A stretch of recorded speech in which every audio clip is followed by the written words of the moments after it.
अस्सलाम वालेकुम, welcome to my channel. उम्मीद है कि आप सब खैरियत से होंगे। आज हम करेंगे exercise number 2.2। First of all उसमें हम ये जान लेते हैं कि अरिथमेटिक सीक्वेंस क्या है।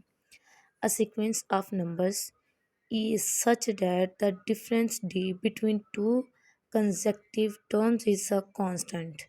यानी कि हमारे पास जो है दो कंसेक्टिव टर्म्स के दरमियान जो डिफरेंस है, यानी कि दो पॉइंट के दरमियान जो है वो हमारे पास सेम डिफरेंस आ रहा है, तो उसको हम कहते हैं कि यहाँ पे अरिथमेटिक सीक्वेंस है। लेकिन हमारे पास ये जो टर्म्स बन रही है, पहली टर्म, इसमें इस वाली एक्सरसाइज में हमने देखा था कि ये हमारे पास ऑलरेडी टर्म्स मालूम थी। इसमें हमने क्या करना है कि हमने देखना है कि सेकंड टर्म हमारे पास किस तरह से बनती है। ये सारी टर्म्स को हमने फार्मूले के अकॉर्डिंग जो है वो सॉल्व करना है। तो इसमें देखें, ये हमारे पास पहली टर्म है, दूसरी टर्म बनाने के लिए हमारे पास ये फार्मूला है। फिर तीसरी टर्म बनाने के लिए फार्मूला है, चौथी टर्म बनाने के लिए फार्मूला, आगे सो ऑन nth टर्म तक यही फार्मूला हम यूज़ करते हैं। उसके लिए एक जनरल फार्मूला यूज़ किया गया जिसको हम लिखते हैं an is equal a1 plus into n-1 d। यानी कि इस फार्मूले को, ये जो इसका जनरल फार्मूला है, हम जस्ट इसको यूज़ करेंगे और बाकी इसको हम अपने क्वेश्चन पे जो है ना इम्प्लीमेंट करेंगे ताकि आप अच्छी तरह समझ पाएँ। जिसमें हमारे पास 2.2 एक्सरसाइज में उन्होंने कहा गया है कि state whether the following sequence are arithmetic और नॉट।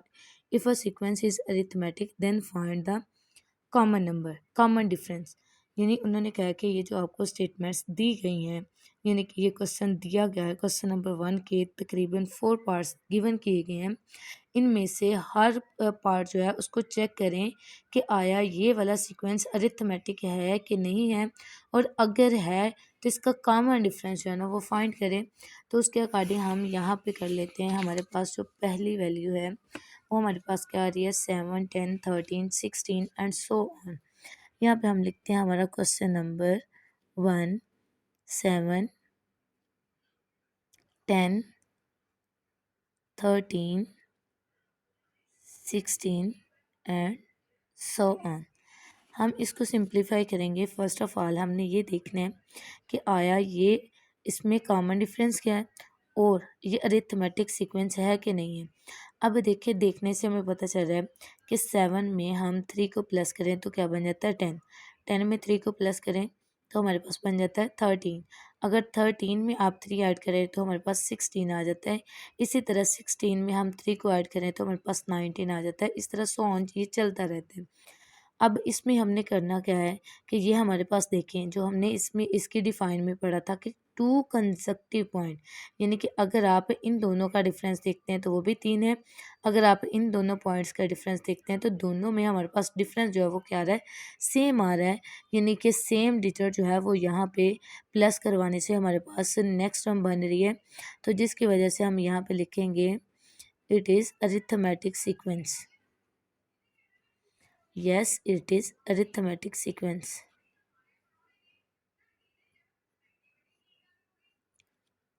Arithmetic sequence.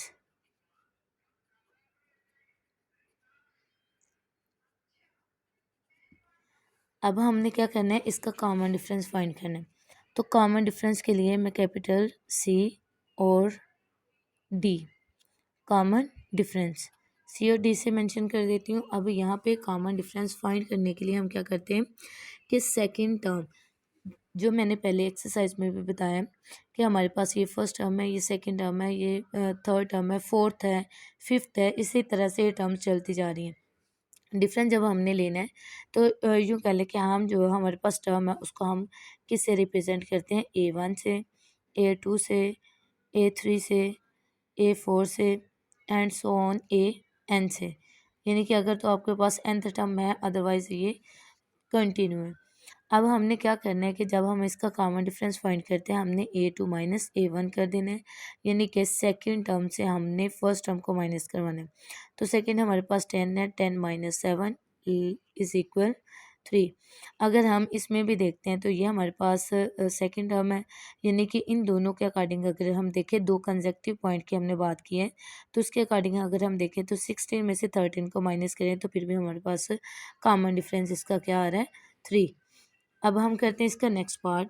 तो नेक्स्ट में हम जो है वो वैल्यू नोट कर लेते हैं। हमने इसकी वैल्यूज़ नोट कर ली हैं। देन हम इसको सिंप्लीफाई कर लेते हैं। इसमें भी हमने देखना है कि आया इनमें जो डिफरेंस आ रहा है वो सेम आ रहा है कि नहीं आ रहा, और ये जो हमारे पास कंडीशन है, ये स्टेटमेंट है, ये अरिथमेटिक सीक्वेंस है कि नहीं है। तो यहाँ पे देखें, इसमें ये हमारे पास प्लस का 3 है, ये हमारे पास माइनस का 2 है। इन दोनों के दरमियान वाले जो हमारे पास डिजिट हैं, अगर हम उसको काउंट करें तो हमारे पास -5 का डिफरेंस बनता है। अगर आप -2 में -5 को ऐड करते हैं तो वो -7 बन जाता है। लाइक यहाँ पे मैं आपको बता देती हूँ कि हमारे पास -2 है और -5 है, इन दोनों को मैं प्लस करती हूँ तो मेरे पास क्या आ जाता है, -7 आ जाता है। अब -7 में -5 को ऐड हम करें तो हमारे पास -12 आ रहा है, यानी कि हमारे पास सेम जो है वो डिजिट को ऐड करने से इसका सीक्वेंस बन रहा है, जिसकी वजह से हम लिखेंगे कि yes arithmetic sequence, it is arithmetic sequence. तो यस लिखने के बाद हम यहाँ पे अरिथमेटिक सीक्वेंस की पूरे स्पेलिंग लिखेंगे। इन शॉर्ट में मैंने लिख दिए ताकि आपका जो है वो टाइम वेस्ट ना हो, इसलिए यहाँ पे मैंने सिंपल एस लिख दिया, ए से अरिथमेटिक और एस से सीक्वेंस। नेक्स्ट पे देखें तो हमारे पास हमने देखना ये है कि इसका कॉमन डिफरेंस फाइंड करना है, और कॉमन डिफरेंस के लिए जो मैंने आपको पहले बताया कि हम क्या करते हैं कि सेकंड टर्म में से फर्स्ट टर्म को माइनस करवा देते हैं। तो सेकंड टर्म हमारे पास क्या बनती है, -2, और फर्स्ट टर्म को हमने माइनस करवाना है और वो हमारे पास है 3। अब -2 और -3 हमारे पास किसके इक्वल आ जाता है, -5, यानी कि ये हमारे पास कॉमन डिफरेंस आ जाता है। कॉमन डिफरेंस वो होता है कि जो सभी में एक जैसा डिफरेंस आ रहा हो। अब इन दोनों पॉइंट्स में अगर आप देखते हैं तो सेम हमारे पास डिफरेंस आता है। लाइक ये 3 है, 3 के बैकवर्ड हम चलें तो आ जाता है 2, 2 के बाद 1, 1 के बाद 0, फिर उसके बाद 1, और फिर हमारे पास आता है -2, माइनस और 1 और फिर -2। तो इसके अकॉर्डिंग भी हमारे पास जो इन दोनों डिजिट के दरमियान गैप है वो हमारे पास तकरीबन -5 पॉइंट का है। तो -5 अगर हम इसमें ऐड करते जाते हैं तो हमारे पास ये सीक्वेंस जो है वो बनता जाता है। नेक्स्ट पे देखिए, इसके जो इसका थर्ड पार्ट है, 1, 4, 9 एंड 15।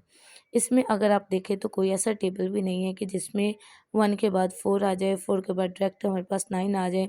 यानी इनमें देखें तो हमारे पास 1 और 4 के दरमियान 3 का गैप है, और 4 और 9 के दरमियान हमारे पास 5 का गैप है, और 9 और 15 के दरमियान हमारे पास तकरीबन 6 का गैप है।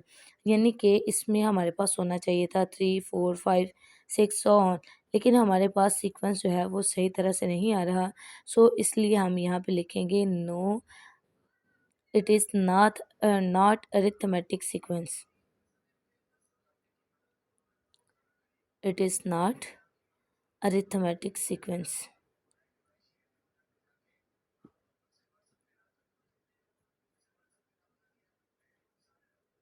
Arithmetic sequence. अब क्योंकि हमारे पास इसमें अरिथमेटिक सीक्वेंस नहीं है, और अरिथमेटिक सीक्वेंस इसलिए नहीं है क्योंकि हमारे पास यहाँ पे गैप जो है वो सेम नहीं आ रहा। सभी का डिफरेंस जो है यहाँ पे दो डिजिट के दरमियान, यानी दो कंसेक्टिव पॉइंट्स के दरमियान या डिजिट के दरमियान जो गैप डिफरेंस आ रहा है वो हमारे पास सेम नहीं है, जिसकी वजह से हम बोलेंगे कि यहाँ पे ये अरिथमेटिक सीक्वेंस को लाई नहीं कर रहा। नेक्स्ट टर्म में देखें तो हमारे पास 5, 5, 5 एंड सो ऑन 5, 5 चलते जा रहे हैं। इसमें हमने देखना है कि आया ये अरिथमेटिक सीक्वेंस है या नहीं है। तो उसमें भी देखें आप, बिल्कुल सही है। हम यहाँ पे लिखेंगे कि यस ये अरिथमेटिक सीक्वेंस है, और किस बेस पे हम लिखेंगे ये मैं आपको यहाँ पे बताती हूँ कि अगर हम इनमें कॉमन डिफरेंस लेते हैं तो कॉमन डिफरेंस जब भी आप लेते हैं तो हम क्या करते हैं कि सेकंड टर्म में से फर्स्ट टर्म को माइनस करवा देते हैं, और जिसमें हमारे पास क्या आ जाएगा, 5 - 5, और क्या आ जाएगा, 0। आप देख रहे हैं कि हमारे पास कॉमन डिफरेंस क्या आ रहा है, 0 आ रहा है। तो सभी में अगर आप 0 0 प्लस करते जा रहे हैं तो हमारे पास एक सीक्वेंस से ये जो स्टेटमेंट है ये चलती जा रही है, जिसकी वजह से हम कहते हैं कि आया ये भी इस रूल को फॉलो कर रही है कि हम कहते हैं कि ये अरिथमेटिक सीक्वेंस है। जिसमें हमारे पास कॉमन डिफरेंस सेम ना होगा, हम वहाँ पे बोलेंगे कि यहाँ पे हमारे पास अरिथमेटिक सीक्वेंस नहीं है, क्योंकि इनमें जो गैप डिफरेंस है वो हमारे पास सेम नहीं है। उम्मीद है कि ये क्वेश्चन भी आपको अच्छे से क्लियर हो गया होगा। मिलते हैं अगले वीडियो के साथ, नए क्वेश्चन के साथ। तब तक के लिए मुझे इजाज़त दीजिए। अपना बहुत सा ख्याल रखिएगा। अल्लाह हाफ़िज़।